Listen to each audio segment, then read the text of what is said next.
High, একটা বিয়েতে participate করলাম।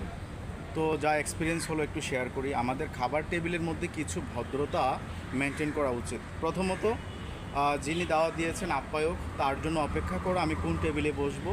দ্বিতীয়ত হচ্ছে, আমি যখন বসবো তখন আমার চিন্তা করতে হবে আমার পাশে যে আমি ছাড়া পাঁচজন বসেছে তাদের একটু ফলো করা, তারা কি করছে।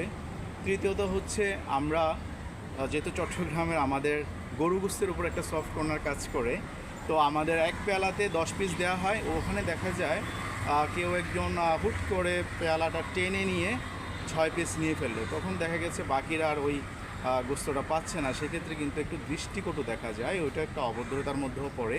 তো অন্যজনের চিন্তাটাও করতে হবে। তো আরেকটা হচ্ছে থার্ড কথা হলো যে আমাদের খাওয়া শেষ হয়ে গেলে আমরা চেয়ার একসাথে পাশে রেখে আমরা উঠে যাই। ওই পাঁচজন থেকে অথবা পাশের জন থেকে অনুমতি নেওয়া উচিত যে ভাই আমি উঠছি। ঠিক আছে, থ্যাংক ইউ।